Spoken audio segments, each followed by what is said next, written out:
It's no secret that modern-day blockbusters have been lacking in quality as of late, but every now and then, a gem manages to reinvigorate our love of cinema, and Dune Part 1 was definitely one of those gems. Its depth in writing, coupled with an entertaining plot, made for a great viewing experience for any audience member, and seeing as Dune Part 2 was set to pick up in its action scenes and overall entertainment value, I'm quite confident that Dune Part 2 will be infinitely better than the first one. In this video essay, I'm going to go over all the lessons I think other big budget filmmakers and studios can take from Dune, as well as why I think Dune Part 2 was coming at a time where we need it the most, and will hopefully save the current state of blockbuster cinema. The first lesson I think many filmmakers could learn from Dune is that your movie shouldn't be trying to be something it's not. In 2023, it seems that every goddamn movie is trying to be this world-changing political masterpiece, when in reality they're just movies and they're hardly going to alter the course of my week, let alone the world. In my recent Talking Flicks podcast episode with the movie cynic, he put it best when he said this. But they think every piece of product they pump out is a world-saving, world-changing situation. And it's like, well, okay, there cannot be any semblance of like nuance, and the pendulum always has to swing one way or another. It can never be in the center where you're like, chill out, you are a movie star. Like, you're not, like, let's not mix yourself up with like the president of the United States or something, guy. Like, just chill out. And that's exactly why Dune did so well. It just gave us an entertaining, nuanced, well-written story that allows the audience to escape from their own boring reality for a couple hours. And if you wanted to read into the depth of the story, you can. But on the flip side, if you just want to switch your brain off and be entertained for a while, you can too. And that's what movies should do. Because the last thing anyone wants to hear after a long day or week of work is this. Here's the thing, Bruce. I'm great at controlling my anger. I do it all the time.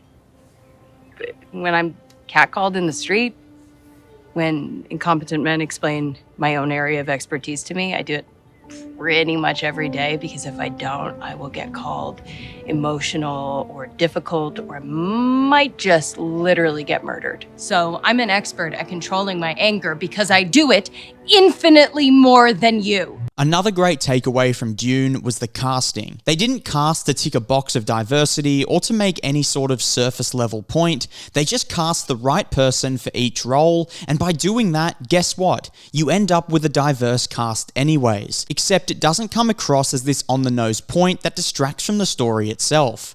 I mean, think about it. You probably didn't even notice how diverse the cast was, from a Pacific Islander in Jason Momoa, to a mixed-race female lead in Zendaya, to a Swedish villain, and they didn't distract from the story the way many Disney-produced films do nowadays. The third lesson everyone can take from Dune is that movies should be made for everyone. You shouldn't go out of your way to isolate a specific group of people or tailor your story only to a small minority. Movies of this financial caliber should be made for everyone to enjoy and take lessons from. Now, of course, there were hidden societal and political messages in the film, from the way they used spice to represent oil and wealth. However, they didn't throw it in your face saying that anyone who looks a specific way is bad. They just held a mirror up to society and reflected how life and politics has always played out, but they also sprinkled it with great cinematography and action sequences so that the movie actually felt like a movie and not some one-sided propagated lecture. You know, my favorite thing about the movie is like it feels like a movie.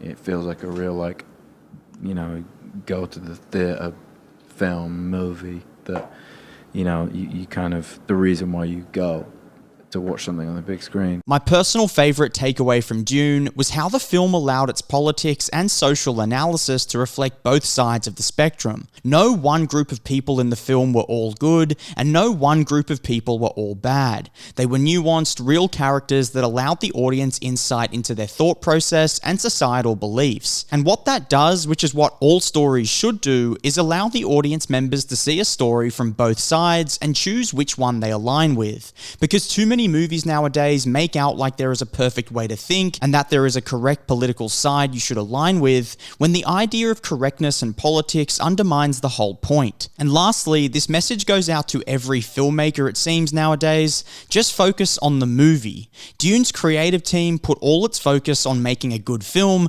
rather than what their message or agenda was. It seemed as if none of them could care less about their ideologies, but were rather just focused on making a good movie and a good piece of art. Because when did the sole purpose of cinema become trying to change the world? What was ever wrong with just making a good film and experimenting with cinematography, music, lighting, and CGI? Movies like Top Gun Maverick and James Bond don't change the world, but they are still great movies, purely because the film is good. So seriously, any filmmaker out there, if you want to be a filmmaker, then be a filmmaker first. Don't put activism in front of your art form or career. It's wrong, narcissistic, and just plain boring. So in conclusion, I hope many studios can learn from the success of Dune Part 1 and the inevitable success of Dune Part 2 and see how they have gone wrong and actually begin to put the audience first again. Because if you're not making movies for us, then who are you making movies for? I hope you guys like this video, and I'll see you on my next one.